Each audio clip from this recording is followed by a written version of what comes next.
Be sure to check out Rob Plays. There you can hang out with me while we play video games and talk about life stuff.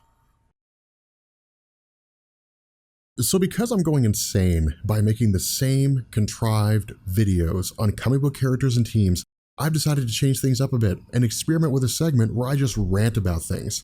This is everything that I think is wrong with Marvel Comics right now. So All New, All Different Marvel launched almost a year ago, and you know what I'm waiting for? All New, All Different Marvel.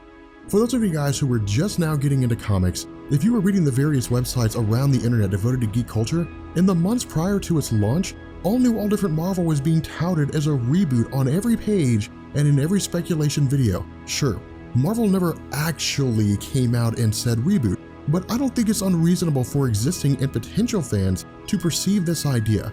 Why? Because of the words new and different.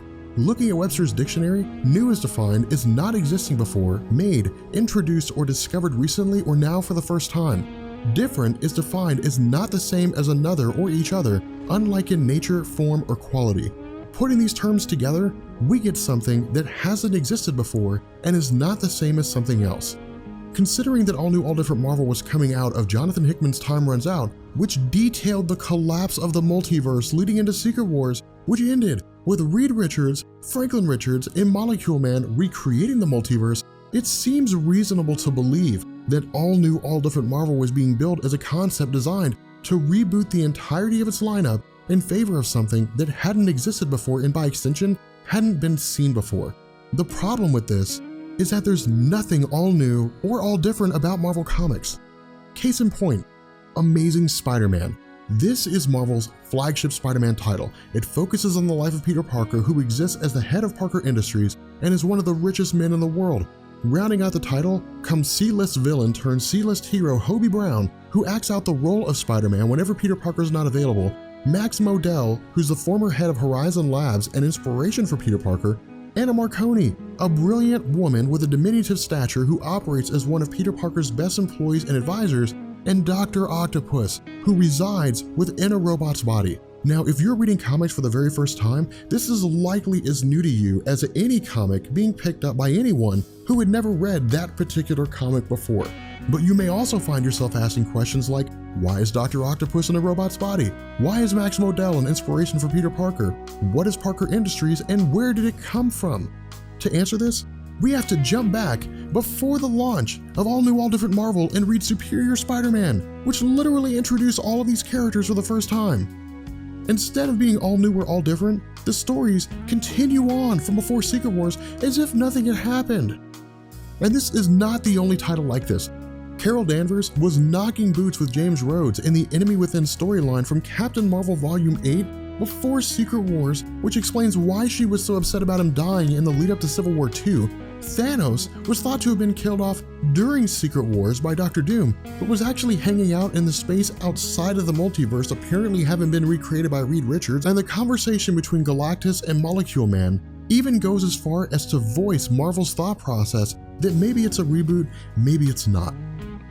The world of comics draws its inspiration and success from two distinct factors: relatability and consistency.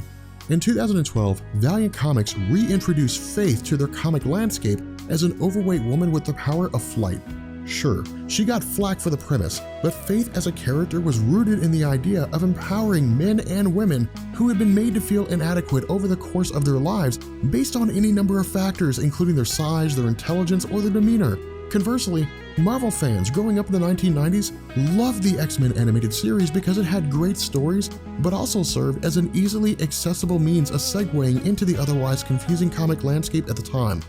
The popularity of Jubilee as a representation of fans within the X-Men universe served to increase the popularity of the Generation X title, and the X-Men stories under Claremont and Jim Lee were pushed to greater heights by way of the TV show. The mutants of Marvel Comics operated as comic book stand-ins for the struggle against all forms of oppression, and the idea that the only way to keep the world from descending into chaos was to corner a niche and fight for your bit of sanity. Kids who were picked on and ridiculed could find solace in the stories of Captain America leading the mighty battle against some overpowering enemy and finding a way to win in the face of almost guaranteed defeat. These small bits came together as a greater whole and were maintained through their consistency.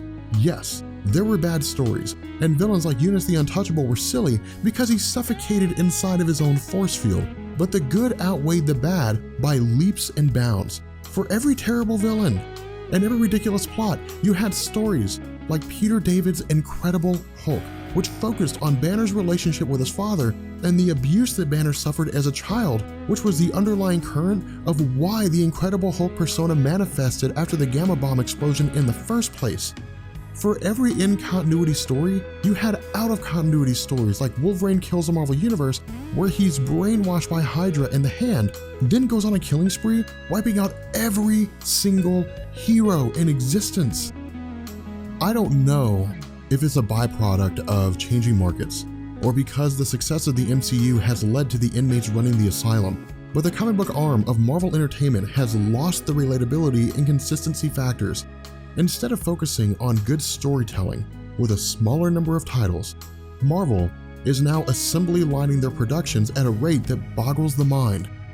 In 2004, a man named Barry Schwartz released a book called The Paradox of Choice: Why Less is More, and detailed the psychological principle that if people are presented with 50 options, they're less likely to actually choose anything. But if they're presented with 5 options, the decision becomes easier. Now, I'm not advocating that Marvel reduce their publications to a total of 5. That would be silly and would lead to insane profit losses.